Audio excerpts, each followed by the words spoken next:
আজকে সারাদিন আমাকে সার্ভাইভ করতে হবে মাত্র 100 টাকা দিয়ে। এখন থেকে শুরু করে আজকে আমি সন্ধ্যা পর্যন্ত বাংলাদেশের সর্বপ্রথম স্বাধীন জেলা যশোরে মাত্র 100 টাকা দিয়ে সার্ভাইভ করব।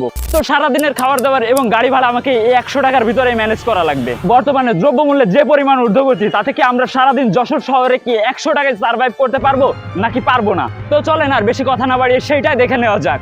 आइए देखते हैं बैठचंद मजा आएगा। এখন বাজে 8:40 আর এখন থেকে শুরু হচ্ছে আমাদের আজকের চ্যালেঞ্জ। আমি যেহেতু অনেক দূর থেকে আসছি, তো সর্বপ্রথম আমাকে সকালে নাস্তাটা করে নেওয়া লাগবে, কারণ আমার অনেক ক্ষুধা লেগে গেছে। চ্যালেঞ্জটা শুরু করার আগে আমি অনেকের কাছে জানতে চাই যে 100 টাকা আদৌ কি পার করা সম্ভব, কিন্তু তারা আমাকে যেই কথাটা বলে সেটাই শুনে আমি পুরোই ভেঙে পড়ি। আপনার কি মনে হয় 100 টাকা সম্ভব সারাদিন যশোর শহরে পার করা? 100 টাকা হবে না, তাই না আঙ্কেল? 100 টাকার ভিতর সারাদিন আমি একটা দিন পার করতে পারবো, সাথেই 100 টাকা লেগে যাবে। 100 টাকা এখন কোনো খাবার নাই ছিল, তারপরও ডাল ভাত খালিও 100 টাকা। তো যাই হোক, চ্যালেঞ্জ যেহেতু নিয়েছি, কমপ্লিট আমার করা লাগবে, তো আমি চলে গেলাম আমার ডেস্টিনেশনে খাবার খুঁজতে সকালবেলার। তো আমাদের বাজেট যেহেতু 100 টাকা, তো সেই ক্ষেত্রে আমাকে সকালবেলা নাস্তা করার ক্ষেত্রে এমন একটা জায়গা খোঁজা লাগবে যেখানে আমি স্বল্প মূল্যে সকালে নাস্তাটা করতে পারবো। আর ঠিক তখনই আমি রাস্তার পাশে এই দোকানটা দেখতে পাই। দেন আমি দোকানে গিয়ে ভাবনা চিন্তা করতেছিলাম যে সকালের খাবার কোনটা হলে ভালো হয়, কারণ আমাকে যেহেতু সারাদিন সার্ভাইভ করা লাগবে, সেহেতু আমাকে সেই ধরনেরই খাবার খেতে হবে, কারণ ভাজা পোড়া খেলে আমাকে চলবে না। সকালের ব্রেকফাস্ট হচ্ছে কলা আর রুটি, এর থেকে ভালো ব্রেকফাস্ট হয়তো বা হয় না, কারণ আমাকে সারাদিন সার্ভাইভ করা লাগবে আর অস্বাস্থ্যকর কোনো খাবার খাওয়া যাবে না। যার কারণে আমি প্রথমত আমার কলা আর রুটিটাই সাজেস্ট করলাম, কারণ এটা হয়তো শরীরের জন্য ভালো হবে আর আমাকে সারাদিন সার্ভাইভ করতে সাহায্য করবে, প্লাস এটা হচ্ছে চিপ বাজেটের ভিতরে। দেন আমি চটপট করে খাবার খেয়ে নিয়ে মামাকে একটা কোশ্চেন করি। মামা, আজকে একটা চ্যালেঞ্জ দিয়েছি, বুঝছেন, যে সারাদিন আমি আজকে যশোর শহরে পার করবো মাত্র 100 টাকার ভিতরে। সম্ভব কি এটা? দেন মামা বলে যে সম্ভব, কিন্তু তোমার অনেক বেশি কষ্ট হয়ে যাবে। তো এই কথাটা শুনে আমি অনেকটা মোটিভেশন ফিরে পাই এবং আমি সার্ভাইভ করার চিন্তা ভাবনা বজায় রাখি। সকালের নাস্তাটা ভালোভাবে করার পরে আমি ভাবিনি যে আমার সাথে এরকম হবে, কারণ নাস্তাটা শেষ করার সাথে সাথে চলে আসলো অনেক জোরে বৃষ্টি। আর বৃষ্টি আসার কারণে আমি আমাদের সবার প্রিয় কালেক্টরেট ভবনে গিয়ে আশ্রয় নিলাম। তো গাইস, সকালবেলা আমরা আমাদের ব্রেকফাস্ট 10 টাকার ভিতরে কমপ্লিট করে ফেললাম এবং আমাদের কাছে এখন আছে 90 টাকা। তো দেখলাম তো সকালবেলা কিভাবে চিপেস্ট ভাবে নাস্তাটা করে নেওয়া যায়, কারণ সকালবেলা অত ভারী খাবারের প্রয়োজন হয় না। আর করতে করতেই আমাদের চলে আসলো বৃষ্টি। চ্যালেঞ্জটা অনেক হার্ড হওয়ার পরেও আমার কাছে কেন জানি না নর্মাল লাগতেছে। তো আমি এই চ্যালেঞ্জটাকে আরো বেশি কঠিন করতে চাই, এই জন্য আমি এর সাথে আরো কিছু চ্যালেঞ্জ অ্যাড করে নেব। কারণ আমাদের প্রথম চ্যালেঞ্জটি ছিল যে আমাদের 100 টাকায় সার্ভাইভ করতে হবে। তো আমার চ্যালেঞ্জ হচ্ছে 100 টাকা থেকে আরো 20 টাকা আমাকে বাঁচাতে হবে, মানে সারাটা দিন 80 টাকায় পার করা লাগবে। আর আরো একটি টাস্ক আমি এর সাথে অ্যাড করে নিতে চাই, যদি আমার আরো কিছু টাকা বেশি খরচ করতে হয় তাহলে আমাকে কোনো একটা বিজনেস করতে হবে, যে সেই বিজনেস থেকে আমি অতিরিক্ত টাকা ইনকাম করব, করে তারপরে আমি যে সেটা ব্যবহার করতে পারবো, এর আগে নয়। আর একটু পরে যশোরের পদ্মপুকুরে মাছ দেখতে আসে হুট করে আমি আমার মানি ব্যাগে দেখি 100 টাকা। তখনই আমার মনে পড়ে, সিরিয়াসলি গাইস, এটা হবে আমি ভাবতে পারিনি, কারণ আমি যে জায়গা থেকে সকালবেলা নাস্তা করছিলাম ভিডিও করার চক্করে ওনার টাকা দিতে আমি ভুলে গেছি। তো এখন আবার যাচ্ছি তাকে টাকা দিতে। মামা, একটা কাজ হয়ে গেছে, আমরা তো টাকা দিতে আমার মনে হচ্ছে ভিডিও চক্করে। দেন মামা আমাকে বলে যে মামা, আমি কখনো কাউকে বাজেভাবে কখনো কোনো কথা বলি না এবং কারোর সম্পর্কে বাজে কোনো মন্তব্য করি না, যেটা শুনে মামার প্রতি আমার অন্যরকম একটা ভালোবাসা জন্মালো। যাই হোক গাইস, এরকম ভুল যেন আমাদের থেকে আর দ্বিতীয়বার না হয়, কারণ এরকম যদি হইতে থাকে তাহলে আমাদের মায়ের যে কয়টা পিঠে পড়বে আল্লাহ জানে। যাক, মামাটা ভালো ছিল, যার কারণে বেঁচে ফিরলাম। দেন এক ভাই ঝালমুড়ি বিক্রি করছিল, তো তখন আমি তার কাছে যে বলি যে মামা 10 টাকার ঝালমুড়ি দেন। তখন মামাটা যেই কথাটা বলে তখন সেটা শুনে আমি পুরোই অবাক হয়ে যাই। মামা বলে যে জিনিসপাতির দাম যে পরিমাণ বেড়ে গেছে, আপনাদের কমে আর কিভাবে খাওয়াবো। তারপরে এই ছোট ভাই আমার কাছে এসে বলতেছিল, ভাই 10 টাকার ঝালমুড়ি এখন 15 টাকা করে কিনে খাওয়া লাগতেছে। আমি বললাম যে কিছুই করার নাই ভাই, এখন জিনিসপাতির দাম বেশি। তারপর বসে বসে আমি ঝালমুড়ি খেতে থাকি।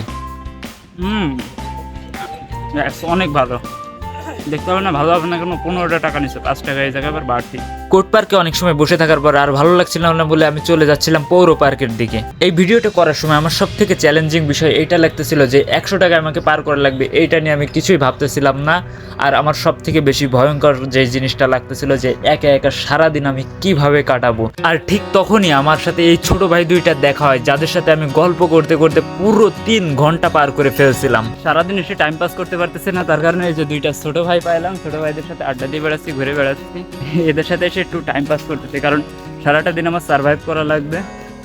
আর আমার কাছে চ্যালেঞ্জটাও টাফ না মনে হলো, সারাটা দিন এই যে সার্ভাইভ করতে হচ্ছে একা একা, এটাই বেশি টাফ লাগতেছে। এই জন্য এই দুইটা ছোট ভাইরে নিয়ে ঘুরে টুরে বেড়াচ্ছি, হেঁটে বেড়াচ্ছি, পুরো পৌর পার্ক দিয়ে ট্যুর দিয়ে বেড়াচ্ছি। এই দুইজন যে এত মজা করছিল আমার সাথে বলার মতো না, তারা আমাকে বুঝতে দিচ্ছিল না যে সময় কিভাবে পার হয়ে যাচ্ছে। তারা এক একটা জিনিস করে দেখাচ্ছিল আমাকে। কিন্তু আজকের চ্যালেঞ্জটি অনেক বেশি কঠিন করে দিয়েছিল বৃষ্টি, কারণ একটু একটু বাদেই বৃষ্টি চলে আসতেছিল আর এত জোরে বৃষ্টি হচ্ছিল বলার মতো না। অনেক সময় আমি পৌর পার্কে কাটালাম। ওই যে ছোট দুইটা ভাই দেখছিলেন, ওই দুইটা ছোট ভাইয়ের জন্য আমার সময়টা অনেক সহজেই পার হয়ে গেল, কারণ তাদের সাথে আমি আড্ডা দিচ্ছিলাম সকাল 11টা থেকে, আর এখন বেজে গেছে আপনার প্রায় 2টা। তো এখন আমি যাচ্ছি দুপুরের খাওয়া দাওয়ার সন্ধান করতে। দুপুরে আমি আমার আইটেমে রাখছিলাম ভাত, তো ভাত খাওয়ার জন্য একটা হোটেলে চলে গেলাম, গিয়ে বললাম যে আঙ্কেল আজকে আমার বাজেট শর্ট, এই জন্য আমি কি কি খেতে পারি। তো আঙ্কেলটি আমাকে যে কথা বললো সেটি শুনে আমি পুরোই অবাক হয়ে গেলাম। সে বললো যে বাবা তুমি খাও, তোমার যা মন চাই খাও, তোমার টাকা পয়সা নিয়ে টেনশন করা লাগবে না। তো আমি চলে আসলাম বসতে টেবিলে। এই জায়গায় ওনারা আমাকে দিছিল ডাল, আলু ভর্তা প্লাস ভাত। এখন দেখা যাচ্ছে কয় টাকা, কারণ অন্যান্য জায়গায় যদি আমি এটা খাইতে চাই তাহলে আমার অনেক টাকা পড়ে যাবে। দেন আমি আমার দুপুরের খাবার শেষ করে এখান থেকে বেরিয়ে যাই। দুনিয়ায় খারাপ মানুষের পাশাপাশি ভালো মানুষ বসবাস করবে, এটাই স্বাভাবিক। তো আমি আঙ্কেলটারে যে বলছিলাম, আঙ্কেল আমি তো দুপুরবেলা খাবার দাবার করতে আসছি, কিন্তু আমার কাছে তেমন একটা টাকা নেই। তো আঙ্কেল বললো যে বাবা তোমার কোনো টেনশন নাই, তুমি যাও খাইতে বসো, তোমার যা যা লাগে তুমি খাও, টাকার বিষয়ে তোমার চিন্তা ভাবনা করা লাগবে না। মানে তিনি ভাবছিল যে আমাকে পুরোপুরি ফ্রিতে খাওয়াবে। তো আমি যেহেতু চ্যালেঞ্জ নিয়েছি সেহেতু ফ্রিতে খাওয়া যাবে না, সেই জন্য আমি তাকে তার টোটাল বিলটা দিয়ে দিই। খাওয়া দাওয়া শেষ করে আমি পায়ে হেঁটে শহরটা ঘুরে দেখতে যাচ্ছিলাম, এই জন্য সবার প্রথমে চলে যাচ্ছিলাম আমি আমাদের যশোরের সুনামধন্য সিটি প্লাজাতে। ওখানে গিয়ে সর্বপ্রথম আমার নজর যায় ক্যাফে ডে লাইটের দিকে। ভাবছিলাম যে রেস্টুরেন্টে যে খাওয়া দাওয়া করবো, কিন্তু আমার পকেটের অবস্থা দেখে আমি তাড়াতাড়ি এই জায়গা থেকে প্রস্থান করলাম। তারপর যেতে যেতে হঠাৎ চোখ যায় আমার জাবির হোটেলের দিকে। এটি ছিল যশোরের প্রথম ইন্টারন্যাশনাল হোটেল, যেটি এখন পুরোপুরি ছাই হয়ে গেছে। দেখতে দেখতে আমরা প্রায় ভিডিও শেষ পর্যন্ত চলে আসছি। তো এত সময় আপনারা যারা দেখছিলেন তারা অবশ্যই একটা লাইক করে দিবেন, এবং যারা এত সময় পর্যন্ত ভিডিওটি দেখছেন আপনাদের কাছে আমার অনেক অনুরোধ যে আপনারা ভিডিওটি শেষ পর্যন্ত দেখবেন, কারণ আমার কাছে আসছে আর মাত্র 35 টাকা। তো দেখা যায় 35 টাকায় আমরা রাতের খাবার ম্যানেজ করতে পারি কিনা। আমার কাছে টাকা শর্ট থেকে আমি সারাদিন হাঁটতে হাঁটতে আমার পায়ে পুরো ব্যথা হয়ে গেছিল, আমি আর চলতে পারতেছিলাম না। তবুও চ্যালেঞ্জ যেহেতু নিয়েছি কমপ্লিট করাই লাগবে, তাই ভেবে আবারও হাঁটা শুরু করলাম।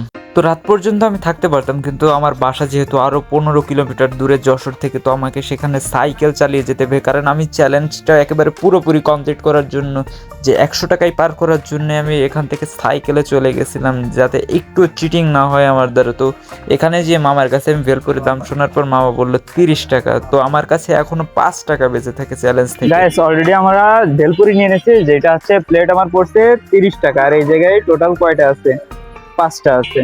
তো দেখা যাক 30 টাকা অনুযায়ী ভেলপুরি কেমন। আগে আমাদের যশোরে ভেলপুরি পাওয়া যেত না, ফুচকার প্রচলন ছিল বেশি, তবে এখন দেখতেছি যে ভেলপুরিটা অনেক বেশি চলতেছে।